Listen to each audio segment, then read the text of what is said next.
Okay, good morning.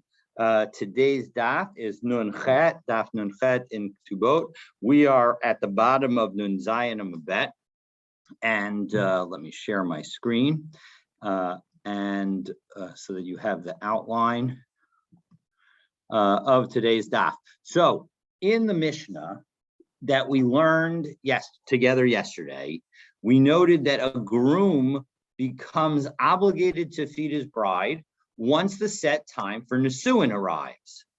And as a result, originally, a groom who was a Kohen could even feed his bride Truma once this obligation took effect. So again, and the process seems to be the following. First, the couple does Kedushin. Then one of the couple says, you know what, I'm ready to get married. And so then the other one, depending on the age, but it seems, can say, you know what, let's do the wedding in a year. Then they wait the year, and now that obligation has kicked in, and the husband owes effectively the wife her food. Okay, and then, of course, then at some point, they then do the Nisuin. So, and as we've seen previously, the Nisuin is when the additional payments that the husband promises in the ketubah, that's when they take effect. From the erisin, the base level kicks in, but from the nisuin, the supplemental amount kicks in. And that's what we saw was the way that the Gemara paskined that issue. But in any event, we're now talking about this ability to feed truma. And so as we begin with the two dots on the first wide line of Nun Zayin Amabet, the Gemara is going to explain why the bride would not be allowed to eat truma before this time. And we'll see actually from the Torah, she should be able to eat as soon as they do the erisin, as soon as they do the kedushin.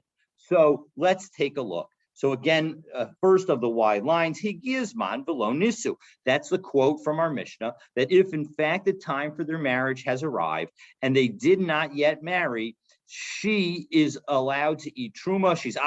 He is obligated to feed her, and she is able to even eat truma, and he can even feed her truma. So Amar Ulam, Dvar Torah, Arusa Bas Yisrael, Ochelas Betruma. Really, according to the Torah, even just after Kedushin, when she's an Arusa, she should be allowed to eat Truma. Of course, we're talking about where she marries a Kohen. And so where she marries a Kohen, she should be allowed to eat Truma as soon as Erisin happens. Why? Because the Torah says, Shene'amar v'Kohen ki yiknen nefesh kinyan kaspo. When it talks about who a Kohen is allowed to feed with his Truma, it says that if he acquires somebody, that's referring to a slave, but if he acquires somebody, and then it says an acquisition of his money, kinyan kaspo. And then the pasuk concludes that that the person is allowed to eat of it. Who yochal bo. That's and the pasuk then concludes v'lid beito heim yochlu bilachmo. And similarly, the people who are born in his house are allowed to eat the truma. So v'hai nami, and this woman herself, who is his arusa,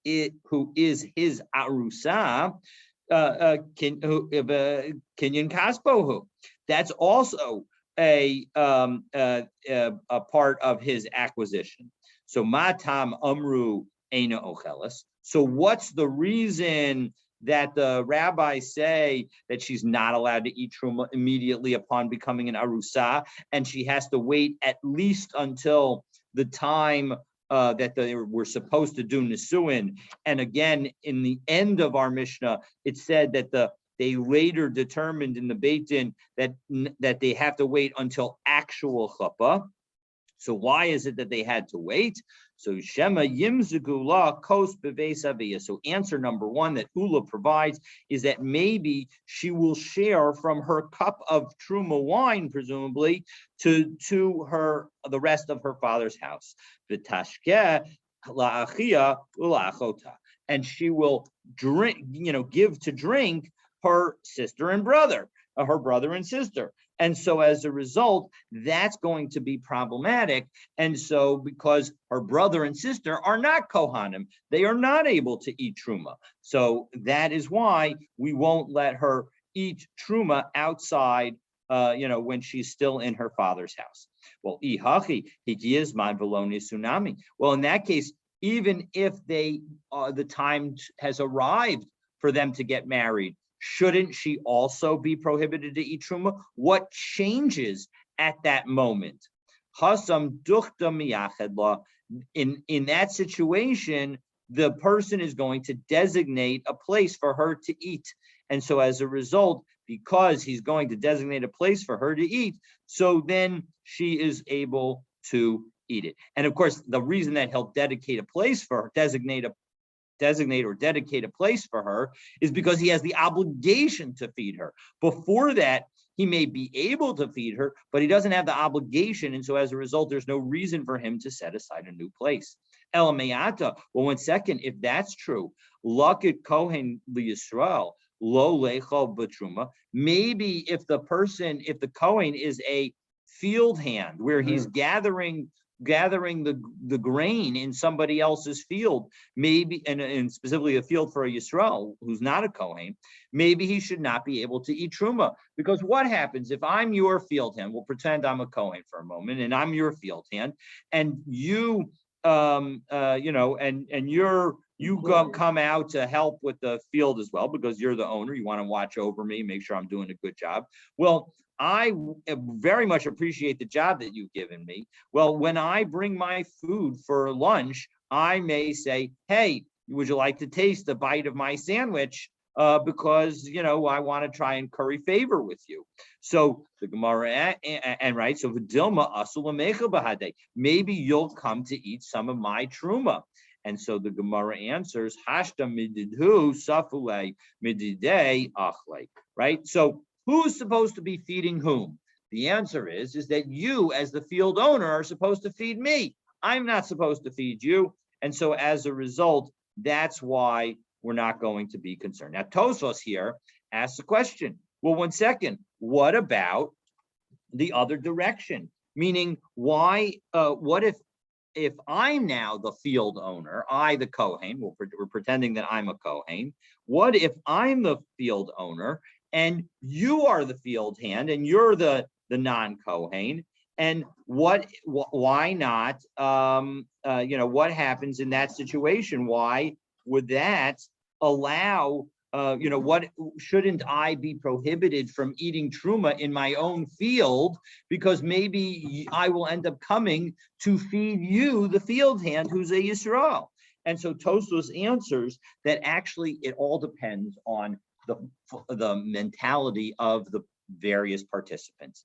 That when it comes to the person who is feeding and has the obligation to do the feeding, well then, because it's an obligation to do the feeding, that's where a person is going to be very conscious of what he's feeding and making sure it's the right thing. However, when it's more about currying favor and where you're the worker and appreciate the job that's been given to you, then Tosfos says that's where we're going to be concerned that maybe somebody will try to give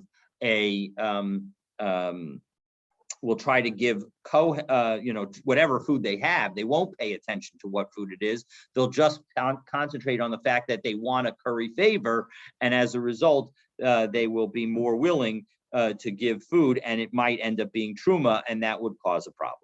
But yes, certainly, absolutely, a Kohen can own a field. A Kohen won't have a field as a Yerusha, meaning that at the end of the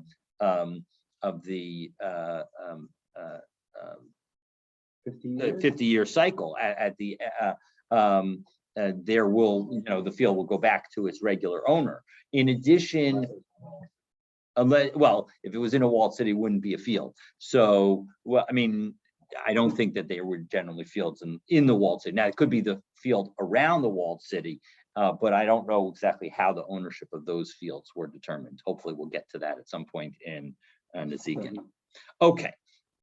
So now we get, so that was answer number one. Answer number one for our question of why, if according to the Torah, you're allowed to eat truma, why don't we allow, as soon as Erisin happens? What that means, truma? Truma, good question. Truma is that when you have a field and you grow food in the field, the first somewhere around 2% of the produce needs to be given to a Kohen.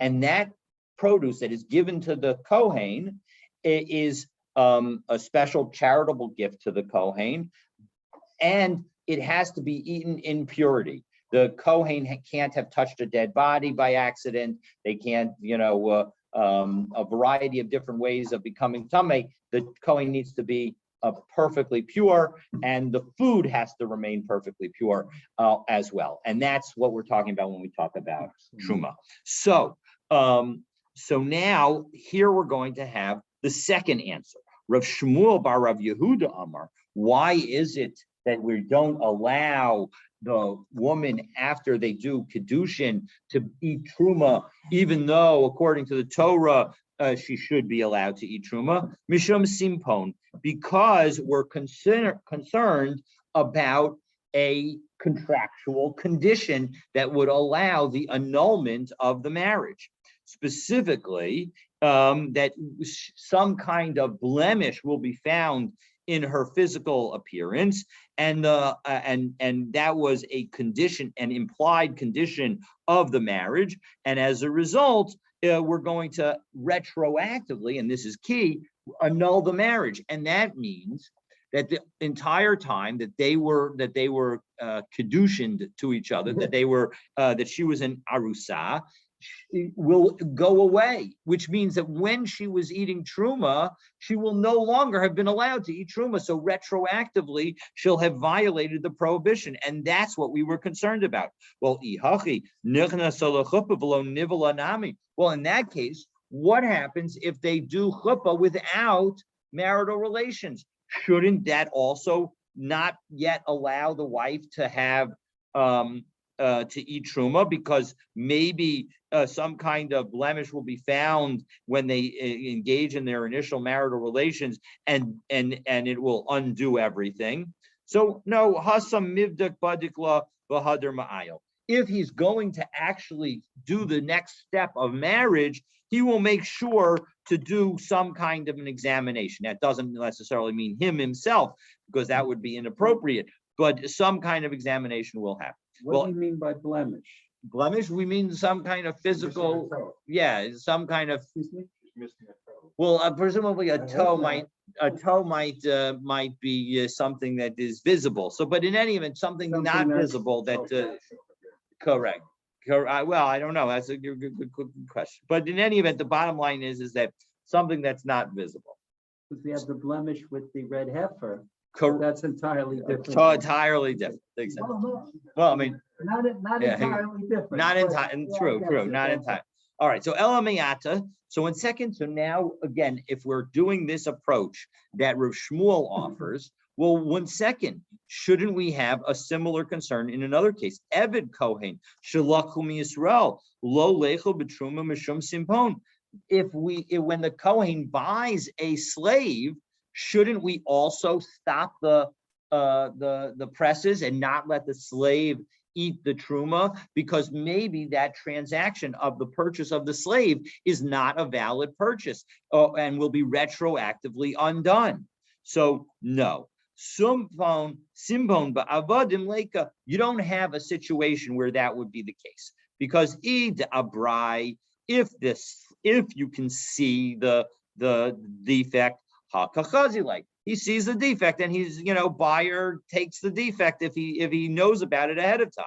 The gavai, and if it's not something that's exposed, if it's hidden, l'malacha kabai. The reason that you buy a slave is because of the work that the slave is going to be doing. What kind of v'shebasaser lo ichbat? If there's some kind of hidden defect, hidden blemish in the person's physical appearance, what does that matter to the person who's the owner of the slave, who's just bought the slave in order to do work?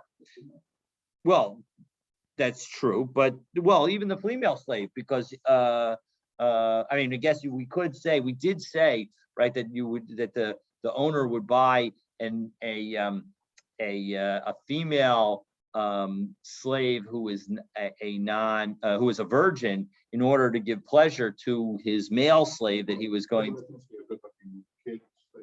A good-looking kid slave. I guess that could be. I mean, we have that story, a terrible story in the keynote. Yeah, I mean, it's interesting that it doesn't go in that direction. So, especially because this obviously focused on a male slave, and obviously, as we just said, why not ask the same question but about a female slave? So, I don't have a great answer for that question. So. But what about Nimsa Ganav? Let's say the guy turns out to be a thief, the slave. Oh, as we turn to Nun Chet Amud Aleph, oh, Koviostus. Or he turns out, Rashi says, Gonev Nefashos, he turns out to be a kidnapper. Higio, that the sale's going to be good because, Rashi says, Higio Lilokeach, he goes to the buyer, and the sale is not nullified.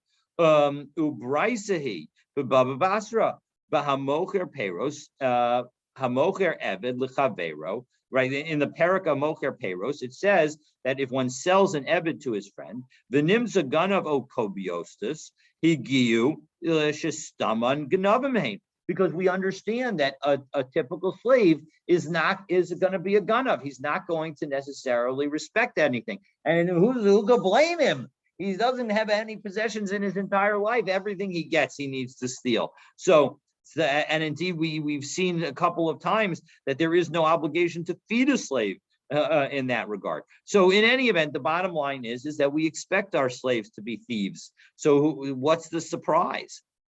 So now Tosfos here asks a question, because like this, that the guy should be a kidnapper, that seems to be a very serious, a much more serious kind of sin and a much more serious thing. And do we really think that most of the people are kidnappers? And so as a result, Tosfos cites Rabbeinu Hananel, who explains that a kobiostus is a mesachek bekuvia, that it's a gambler, and so that makes on some level a lot more sense. And he shows that there are other places where it makes much more sense to say that a kobiostus is a gambler. But in any event, whatever it is, I'm not sure about its origins. But it certainly doesn't seem to be originally an Aramaic word. I did not look up its origins. Maybe I'll try to do that, God willing, tomorrow. Or next week. All right. So Ma'ika. So what factor? So now again. So what could it be? So listim mizuyan o muhtav l'malchus. Maybe he's like an armed robber, that's a listim mizuyan, or muhtav l'malchus is, or he's written up. There's a warrant for his arrest and death penalty from the government. Well, hanu kalula islahu. If that would be the case, if there's something like that going on, so then everybody knows that, right? Everybody knows who the top 10 criminals of the FBI's most wanted are. And so, well, maybe I don't, but in any event, we'll assume that in a local neighborhood, it's easy to find out exactly, and we'll attribute that knowledge to the person. So as a result, and Rashi explains, kala islahu, savar v'kabil, right? The point is that the person will think about it, and by purchasing the guy, he will have accepted it. And so as a result, there's no undermining of that transaction. Okay, so as a result, we've answered the question, and now we have, again, two different answers, Ula and Rav Shmuel, Bar Rav Yehuda, that we have for why an arusa cannot eat truma. Again, Ula says because we're worried she's going to feed her family, and Rav Shmuel says no, we're worried that the underlying transaction will be undone, and retroactively she'll have eaten truma when she wasn't allowed to. So michti bein lamar lo achla my benaihu. Well, all right, we've got these two explanations. What's the difference between them? So three different possibilities. Ika benaihu kabel masar v'halach. So kabel is if the husband accepted her irrespective of any blemish, well, then the only concern would be about feeding her siblings. Masar, if she has been delivered to the husband's agents, or halach, or the father's agents took her away from her family, well, in those two situations, well, then there's no longer a concern about her feeding her family, but there is a concern that the husband may still find her inappropriate, and so have a blemish. So as a result, in those situations, those kinds of situations, we will want to, there'll be a difference in the halacha between the two different opinions. So Rabbi Tarfon Omer nosin la hakol truma. So now we said in our Mishnah that and we're going to need to remember these two approaches because we're going to get back to them. But right now, we're going to go to the next piece of our Mishnah, where in the Mishnah, we said that the husband, according to Rabbi Tarfon, said that all of the food could be given to her as truma, that even though when she's in her menstrual cycle and she's going to be tameh, and as a result, unable to eat the truma, it's still okay for the husband to give her only truma to eat, and what she'll do obviously is sell some of that truma in order to get herself other food. Amar Abaye machlokas b'bas kohen lekohen. That we're talking about where it's a daughter of a kohen, so she's comfortable and knows how to deal with truma. But aval b'vas Yisrael lekohen divrei hakol machzachul and machzah truma. Everybody agrees that when it comes to a daughter of a Yisrael who's marrying a Kohen, there the husband cannot give her 100% truma because she's not used to dealing with truma. So she doesn't know how to go out and sell it. And we're worried, presumably, that maybe she won't realize immediately that she needs to not eat truma when she is when she's in nidah. So, in addition, Amar Abaye, a second qualification. So, the second qualification is as follows: Machlokas ba'arusa. That when are we talking about that there's a disagreement? It's only when the person is only an arusa. Aval b'nesua, once they actually marry, so then divrei hakol machzachul and machzah. Everybody agrees that they need to give a husband, a Kohen husband, needs to give his wife half truma and half kulin, so that during the time of months that she is unable to eat truma, she will be able to eat something. So Tayanami Hachi, in fact, we have a brisa. Now this brisa is going to introduce some additional opinions beyond the two opinions that we had. Between Rabbi Tarfon, who says 100% truma, Rabbi Akiva, who says it's got to be 50-50. So, and we'll see that, and then we're going to discuss those additional opinions. So let's take a look at the price. So Rabbi Tarfon, who is quoted in our Mishnah, nosen laha kol truma. As we saw in our Mishnah, the husband's allowed to give 100% truma to his wife, to his arusa, to whom he was supposed to have given food, because they were supposed to have married and they have not yet married.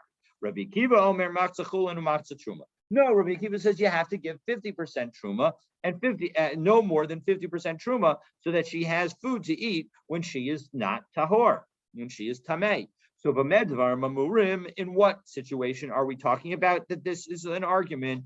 B'vas kohen lechohen. That is where as we saw Abaye qualify. So it's talking about where a Kohen's daughter is marrying another Kohen, so she's used to it. She's used to dealing with truma. Aval bas Yisrael of Kohen, divrei hakol machzachul and machzah truma. And when it comes to a daughter of a Yisrael who's marrying a Kohen, everybody agrees that it's half of the food needs to, at least half of the food needs to be non-truma food, so that she can eat it when she's tameh. Well, and moreover, when do this apply? Ba'arusa. Well, we're also only talking about where the woman is an arusa. Aval benesua, once they have married, so then divrei hakol machzah chulin umachzah truma. She is entitled to 50% non-truma, so that she has what to eat when she is tameh. Now, yeah, there's a little counterintuitiveness. Basically, it is more about that we treat her better when she's in Nesua. So the logic isn't about her facility with Truma, because if that were the case, you're absolutely right. Once she's in Nesua, so then obviously she's going to get, she'll be well facilitated with Truma. She'll have Truma all around. She'll know all the laws, and she'll know what to do with Truma, because she'll see her husband selling the Truma when he's Tameh, and so she'll know how to deal with it. But no, it's not about her facility and her comfort with Truma. It's more about that when she is a full wife, when they've gone to the next step, he has a greater obligation to her. Because remember that, and we'll see this in a moment, that Rabbi Tarfon is saying that you only have to give her a certain amount of food, and that amount of food, even though she's going to sell it obviously at a relatively low price. Truma sells at a cheap price because the only Kohanim can eat it, and only in the state of Tahara. And the food itself, once it becomes Tameh, becomes problematic itself and needs to be burned. So the point is that it's about the husband having to give more to his wife than he has to an arusa. She gets 50-50 because she's not used to it. So he has a greater obligation to her just because she doesn't know how to deal with truma. So that's correct. That's according to these first opinions. Okay, but now we're going to get three additional opinions. The first of the three additional opinions is Rabbi Yehuda ben Beseira. Rabbi Yehuda ben Beseira Omer Nosten la shtei yados shel truma va'achas shel chulin. Now, he doesn't need to give 50% non-truma. 1/3 non-truma is sufficient. All right, and that's based on a calculation of how much of the month is, and the Rishonim go through to try and explain how you end up with, essentially 10 out of 30 days being days of Tuma. But in any event, that is Rabbi Yehuda ben Beseira's opinion. Now, Rabbi Yehuda says, Rabbi Yehuda is the next opinion, and Rabbi Yehuda Omer, no sein la hakol truma. He can give her only truma. We're going to now ask in a moment, what's the difference? Actually, Rashi will give us the answer of what's the difference. V'hi mocheres v'lokachas b'dam and chulin, and she can then sell it and buy chulin. She can buy non-truma food. And Rashi, the Rashi is about a little more than halfway down in the narrow lines. It says Rabbi Yehuda Omer nosen la hakol truma. So bein Rabbi Yehuda le Rabbi Tarfon ika. There's a difference between Rabbi Yehuda and Rabbi Tarfon. Both of them say you could give all truma. De'ilu Rabbi Tarfon savar noden la truma k'dei mizona seha. That Rabbi Tarfon says you can give her just the amount of truma that she would be able to eat the entire month. Meaning, let's say that a woman eats 100 pounds of food in a month, 100, and so as a result, the Rabbi Tarfon says you only need to give her 100 pounds because that's how much she eats. And that's true, even though when she needs to turn some of it into chulin, uba limkor truma, and she sells it, some of the truma, aim to make truma megian likach behen chulin. She sells 10 pounds of truma, but she's not going to be able to buy 10 pounds of chulin for that same price. Shahare yikarimheim, because chulin is more expensive min hatruma than truma. Shakol kofts in alayim, because anybody can eat chulin. All right, but the Rabbi Yehuda says nosen la truma kishir she'im bat likach mechza chulin, that if she needed to then sell the truma in order to buy 50% chulin, lo mipachot min demei machzis chulin. She'll have enough money that she can buy chulin. So again, in the 100-pound example, let's say the price of truma is half the price of chulin, so she would need to be given 150 pounds of truma, because then she could sell 100 pounds of truma, get 50 pounds of chulin, and now you have 50 and 50, and everything is fine. Aval torach mechira muta alav limkor lachta tachas chulin.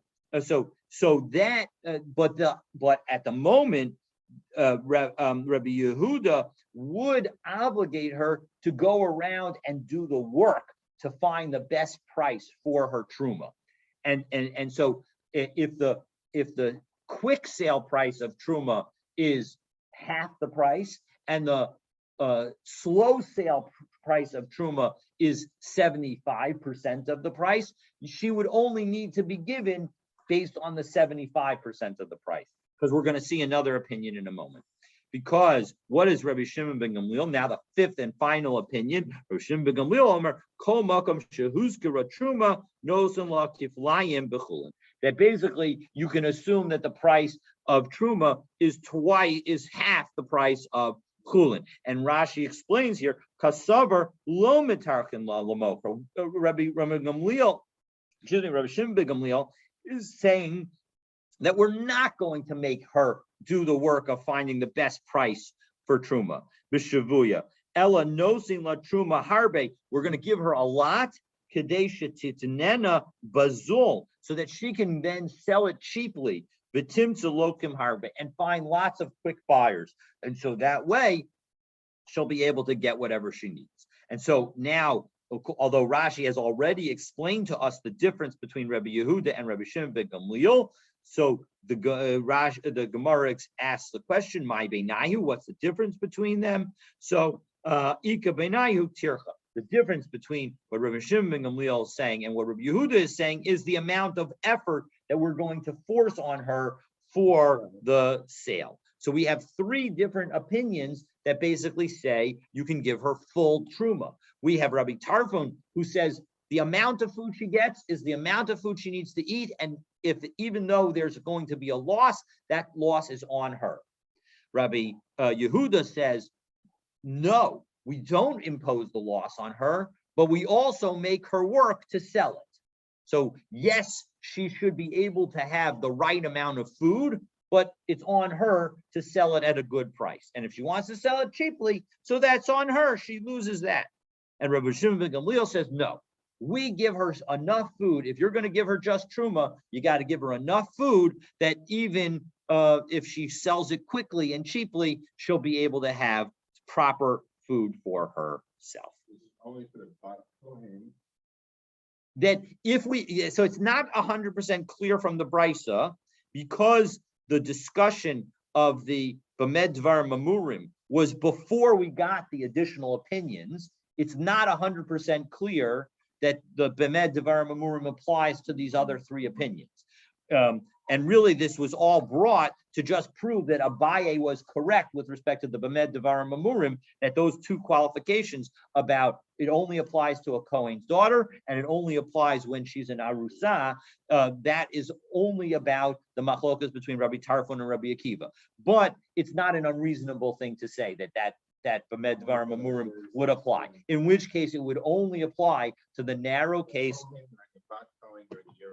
during the year of Arusa. No, not during the year of Arusa, but after the Arusa, it has waited the year in order to be married, and they were supposed to get married, and they didn't get married, because that's so only for that delayed point in time. Exactly.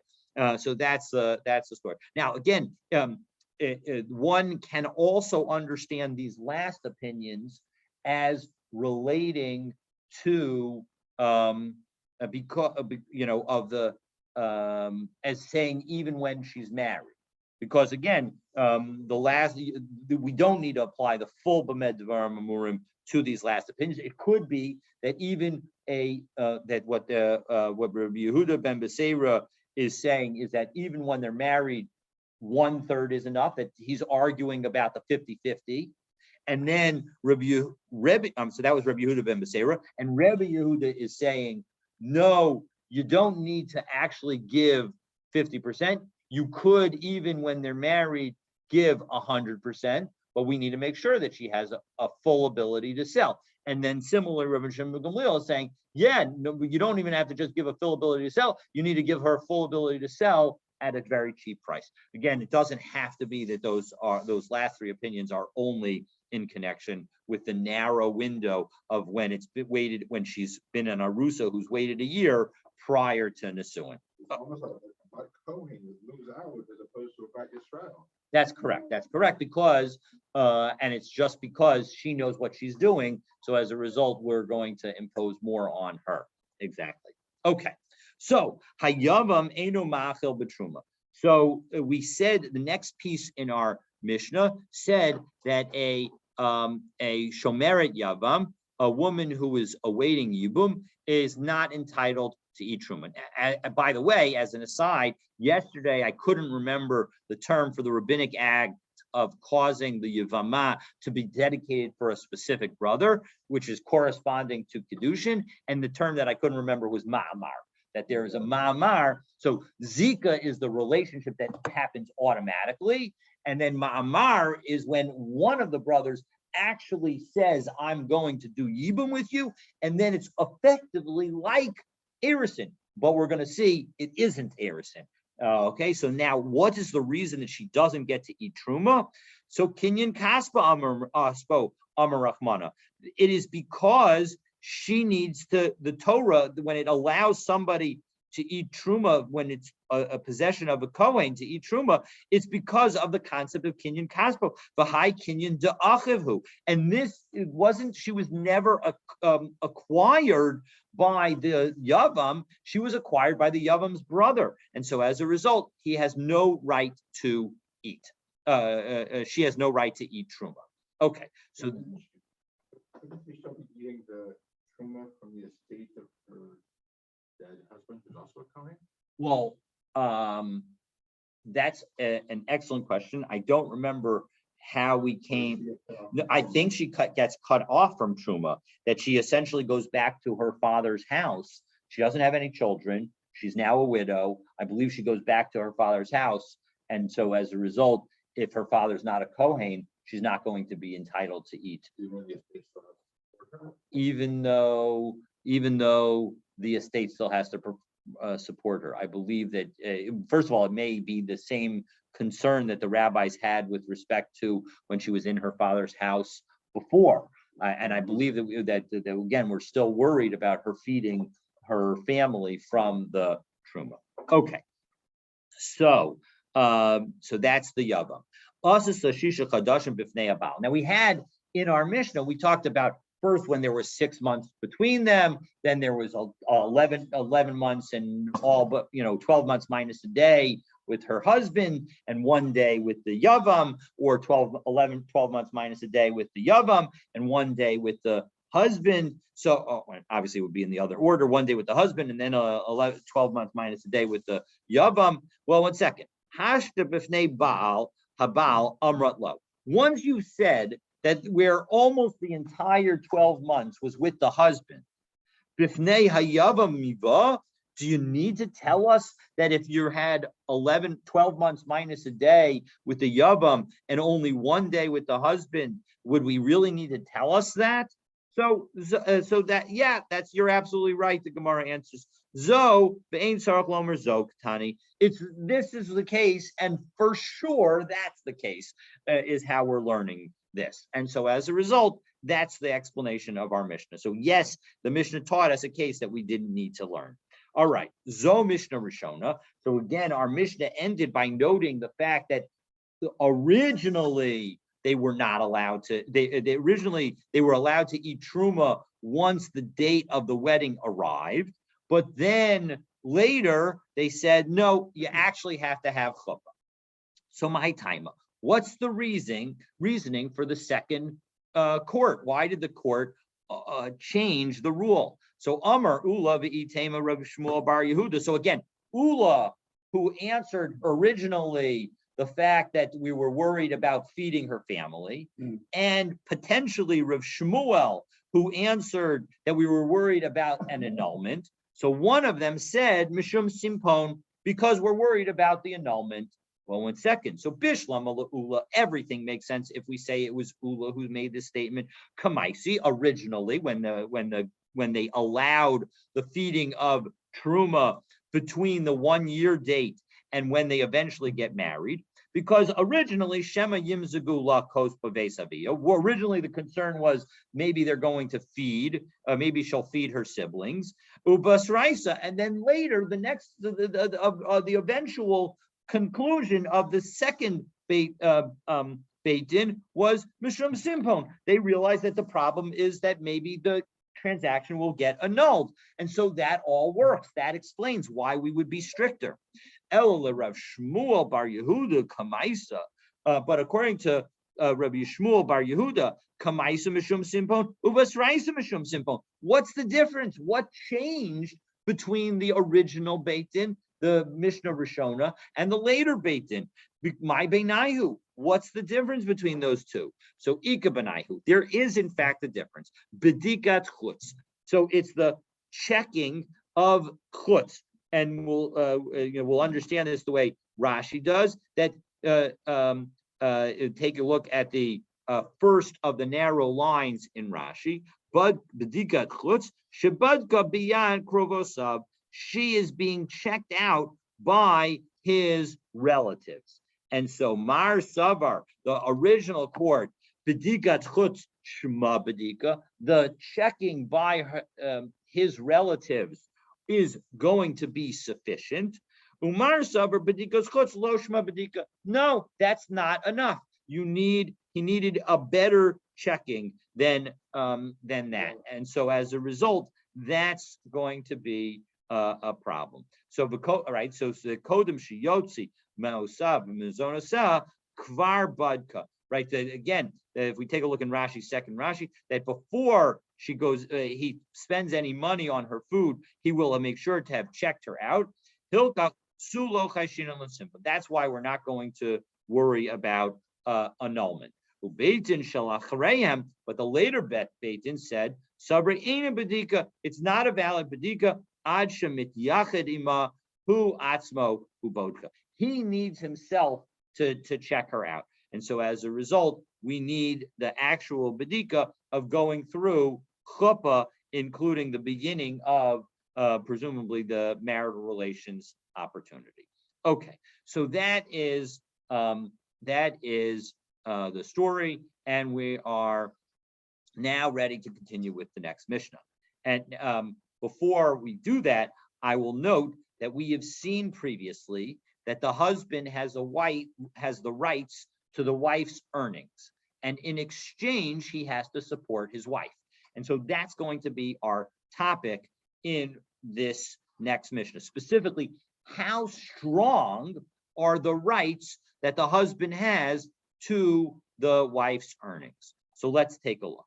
Hamakdish masa yedei ishto. Does the man have the right to sanctify, to dedicate to the Beit HaMikdash from a financial perspective, his wife's earnings? So he goes ahead and he tries to do so. Harei zo osa ve'ochelet.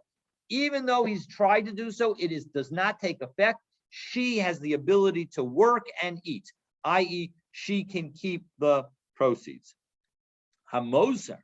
But if he tries to consecrate the extra stuff that she earns, because we're going to see eventually that there's a minimum amount that he can require her to earn, and then everything above that, is extra. So if he tries to do the extra, so that extra is going to be Rabbi Meir Omer Hektish. Rabbi Meir says that actually does become consecrated. Rabbi Yochanan Sandler Omer Kulin. Rabbi Yochanan says no, it does not. And it seems based on the location of the Ein Mishpat that we paskin like Rabbi Yochanan Sandler that even that is not going to be consecrated. So Amar Rav Huna Amar Rav Yechola Isha Lomar Levala. That the Rav Huna says a woman is allowed to tell her husband, Eini nizonos ve'eini oseh. I don't want to My income that you get is in exchange for you feeding me. Well, I don't want you to feed me. I have enough earning power on my own. I'll take care of my own food. So I'm going to keep my earnings and you can keep the food that you have. So, and that is a valid statement according to Rav Huna in the name of Rav. Kasavar, because Kita Kina Rabbanan, what was the reason that the rabbis made this takana? Mizone Ikar. It was in order to give her food. Umasa Yadam Mishum Eva. And then the passing of the giving to the husband of her earnings was because we didn't want to create ill will. After all, the husband is paying for her food. For her not to share her earnings with him would create some level of animosity. So, Amra and when she says, I don't want to eat, I don't want you to feed me, but I'm going to and I'm not going to necessarily work for you. So Harishus Biyada, she has the right to do so. So Meisvei. So in second, what about our brisa with the following brisa, which says Tiknu Mizonos Tachas Maaseyadeha, that they gave her food in exchange for her earnings. That makes it sound like the main point was that her earnings would go to the husband. And they threw in that because her earnings are going to the husband, she should at least get food. So Ema, no, so actually say that the brisa means Tiknu Maaseh Yada Tachas Mizonos. No, really, if you're thinking about it from a logical perspective, it's she is giving her earnings in exchange for the food, which is the main point. So Lema Misayeh, maybe we could say that our Mishnah supports Rav Huna because Hamakdish Maaseh Yadei Yishto. We said that a man who consecrates his wife's earnings, Harehi Ose Velcheles, she can still work and eat. My love benizonis. What are we talking about? We're talking about a case where the man is presumably feeding his wife. And so what's the reason that she can that it doesn't work? So even though he's feeding his wife and therefore this money really is going to belong to him, she has the ability to say, I don't want to work for you anymore. And so as a result, that's why he doesn't have the ability to make her earnings, her future earnings, consecrated. She doesn't have the ability to make it hektish. So no, we don't need to say that. We could say b'she'ein in his onus. We could say that we're talking about a case where the wife is not being fed by the husband and she is getting to keep her stuff. Well, 1 second, if she were talking about where she's not getting supported by the husband, of course he has no rights to her earnings. So of course he's not going to be able to consecrate them. He's not going to be able to make them hektish. Even according to the one who says that a master is able to say to his slave, you have to work for me and I don't have to give you any food. That's only with a non-Jewish slave. Because it doesn't say that he's going to work with you, that it's going to be with you. But when it comes to an Eved Ivri who has to be with you, you don't have the right to do that. Certainly you don't have the right to do that with your wife. So of course, this is all obvious. Why would you need a Mishnah to tell us that if the husband doesn't feed his wife, he doesn't have the ability to make his wife's earnings hektish? Well, Seifa Istrichle. It is actually just for the end of the Mishnah, Mosar. That because anything extra, Rabbi Meir Omer hektish, Rabbi Yochanan Hasanler Omer chulin. That it's the point is that the chiddush is with Rabbi Meir, that even in the situation potentially of where the husband is not feeding the wife, he still has the rights to the excess that his wife produces and is able to make that hektish according to Rebbe Meir. beyond, well, we're going to see that there's a minimum amount. If we take a look in the Rashi Hamosar in the Mishnah, Hamosar hektish es Hamosar. If he tries to make the extra amount sanctified, hektish, masa yadei ishto, mashehi osa lo, what she does for him, yoter al haroi shepasko, yoter al haroi, more than what is appropriate. Shepasku chachamim, because the chachamim concluded below hikdish masa yadah atzman, he can't do the main amount. Ba'amosar kanoi lo b'ma kesef shetiknu la chachamim sheyitain la b'chol Shabbos. That in exchange for the additional money that the chachamim say that he needs to give to her every week, ma kesef litzarcha, for her whatever she needs, levad hamazonos, in addition to her food, as we will learn in a future Mishnah. So the point is that in a future Mishnah we will see that there is an additional amount, that there's a base amount that she needs to produce, and then there's an additional amount that actually the first Mishnah, Masa Yedei Yishto, b'masnisin, and we'll see in a Mishnah on Daf Samach Daled and Mebet, b'farsh ma hi osa lo mashkel chamesh slime, that he has to make 5 slime worth of produce, and so as a result of that, anything above and beyond that is what he gets in exchange for giving her basically an allowance. So there's an additional exchange that we haven't yet seen in this Maseches, and that we will see, and that's what we're talking about. That there's a base amount that effectively is she has to work in order to be entitled. That he has the right, the husband has the right to force her to work in order to be entitled to get the food that he's going to give her, and then there's an extra amount, whatever she earns that's above and beyond that, he has an obligation to give her additional money every week as an allowance in order to, and then he gets the right to that additional amount. I'm not 100% sure. Well, we will definitely get, when we see it, we'll see it. So, all right. So Upliga de Reish Lakish, and Reish Lakish, and Rav Huna, who allowed the woman to waive her rights to the food, disagrees with Reish Lakish. Da'amar Reish Lakish, lo tema taima de Rebbe Meir, mishum de kasavar adam makdish davar shalo bala olam. That it's not about that. This whole ruling is not so. Where Rav Huna was explaining that the ruling in our Mishnah, he understands, although it's not a proof for him, he understands the ruling in our Mishnah is about the wife's ability to say, I don't want to work for you. All right. And so that's why she, what the main amount that she earns is not capable of becoming hektish. But Reish Lakish says that's not what our Mishnah is about. Our Mishnah is about a different concept.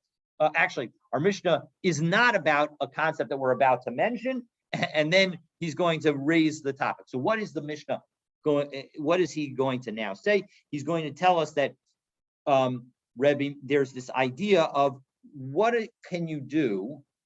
Can you contract? Can you make hektish? Something that doesn't yet exist in the world, and that our Mishnah is telling us is going to be even though it appears to be telling us something about it, it doesn't have to be telling us something about it. And so that's what he's going to say. So the Amar Reish Lakish lo tema taima de Rebbe Meir. We don't need to say that the reason of Rebbe Meir is mishum de kasavar adam makdish davar shalo bala olam, is because a person can consecrate, can dedicate to the Beit HaMikdash something that hasn't yet come into existence. Namely, her earnings have not yet come into existence. We're talking about the man saying that the earnings that she's going to earn next week are going to hektish. We're not talking about what she earned previously. That he has the ability to force her to produce the earnings. And so Nasa Ka'omer La Yakdisha Yadayach Lo Sehen. And it's as if he said to her, your hands are consecrated. And so whatever your hands make, that's going to be hektish. Lahalo amar lahachi. Well, 1 second. He didn't tell her that her hands are going to be hektish, right? So the idea is that somehow if her hands are hektish, if he makes her hands hektish, then everything that she makes with those hands also becomes hektish. And so but he didn't say that. He said that her earnings would be hektish. So isn't that something that hasn't yet come into existence? And so doesn't that show that Rabbi Meir must enable something that say that you can consecrate something that has not yet come into existence? No.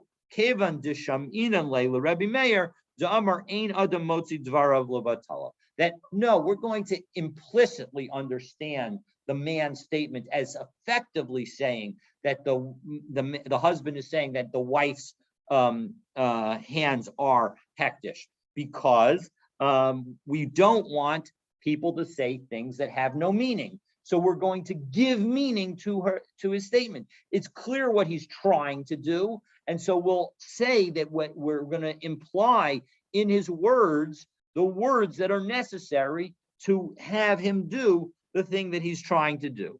So as a result, it's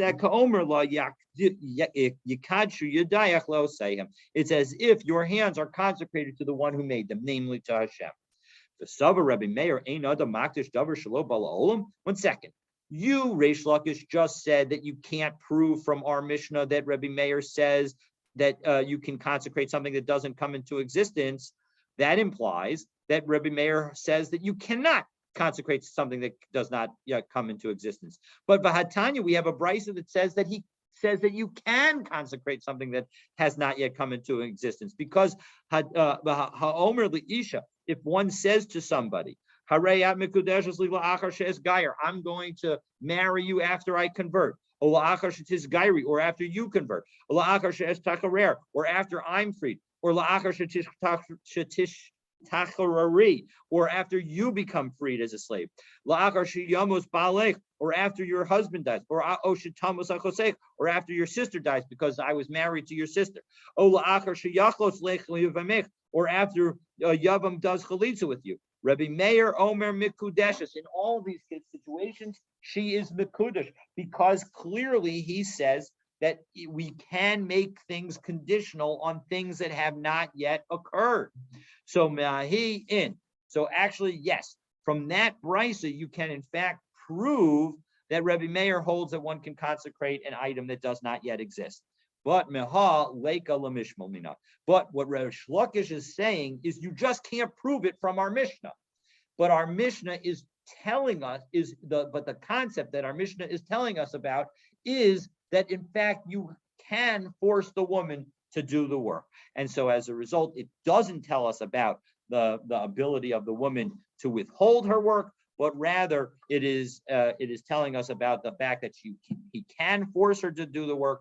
And so as a result, but you can't necessarily learn what Rabbi Meir holds about consecrating something that does not yet exist. And so God willing, tomorrow, so now we will, God willing, tomorrow, stay tuned as we're going to discuss, according to Rabbi Meir, when the consecration of the wife's extra earnings takes effect, right? So we said that it can take effect. Well, when does it take effect? Specifically, does it take effect immediately when he consecrates it, or does it only take effect when the wife dies and the husband inherits it? Okay, and needless to say, I'm sure you could guess that it is a machloket. Exactly, that we will see both opinions. Yeah, no, somebody's on. We're on the Zoom. So, all right. Have a wonderful day. Oh no, yes, he's not on today. So, all right. Have a great day and a fabulous Shabbos. Good Shabbos. See you next week. Yeah. Be well, more. Glory be well.